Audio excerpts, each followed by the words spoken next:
আজকের এই মানববন্ধন কর্মসূচি যে আমরা ঘোষণা করেছি কি কারণে তার ব্যাখ্যা একটু আপনাদেরকে দিতে চাই।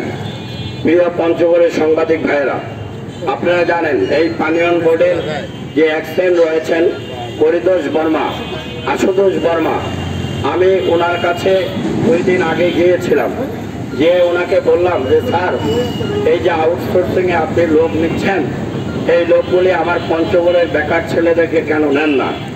তিনি আমাকে বলল যে আউটসোর্সিংয়ে তো আমি লোক নেই না, এটা আউটসোর্সিংয়ের ডাইরেক্টর নাই, আমি রংপুরে। আমি ওনাকে ফোন করি, ঢাকায় থেকে ওনাকে আমি ফোন দিলাম, এই এক্সেলের সামনে ওনাকে বললাম যে আপনি যে আউটসোর্সিংয়ের নিয়োগ এখানে দিয়েছেন, আপনি কেন আমার পঞ্চগড়ের লোককে নিয়োগ দিলেন না?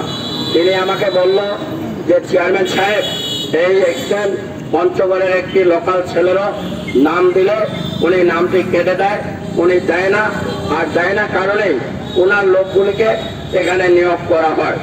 অত্যন্ত দুঃখের বিষয় হলেও এই পরিতোষ বর্মা লোককে এত মিথ্যা কথা বলে, আশুতোষ বর্মা লোককে এত মিথ্যা কথা বলে, এত প্রতারক।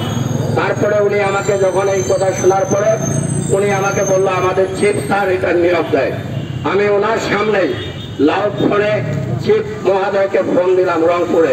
চিফ মহাদয় আমাকে বলল নগদে 500 টাকা বা তার বেশি পেমেন্টে পেতে পারেন ঢাকায় জমিসহ 20 কোটি টাকার পুরস্কার।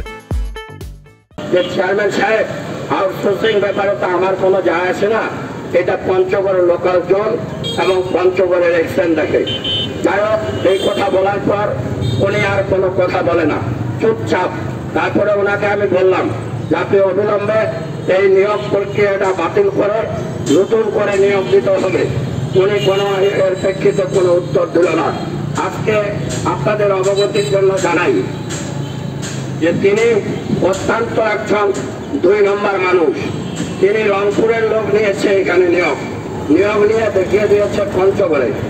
এদেরকে আবার তিনি 2 নম্বরে করে পঞ্চগড়ের ঠিকানা দিয়েছে।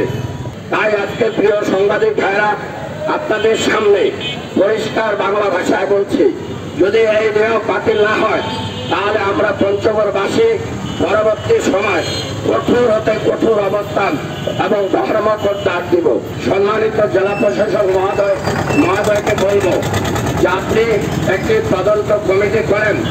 এই তদন্ত কমিটি করে যদি এই লোকগুলি পঞ্চগড়ের বাইরে না হয়, যদি পঞ্চগড়ের বাইরে এরা ছেলে না হয়, তাহলে আমরা যারা আজকে এখানে মানববন্ধন করছি, আপনি আমাদের বিরুদ্ধে আইনগত ব্যবস্থা গ্রহণ করবেন।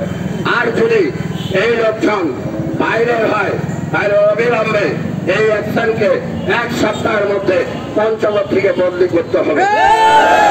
পঞ্চগড় থেকে তিনি বদলি না হয় তাহলে তার বিরুদ্ধে আমরা কঠোর আন্দোলন তৈরি করব।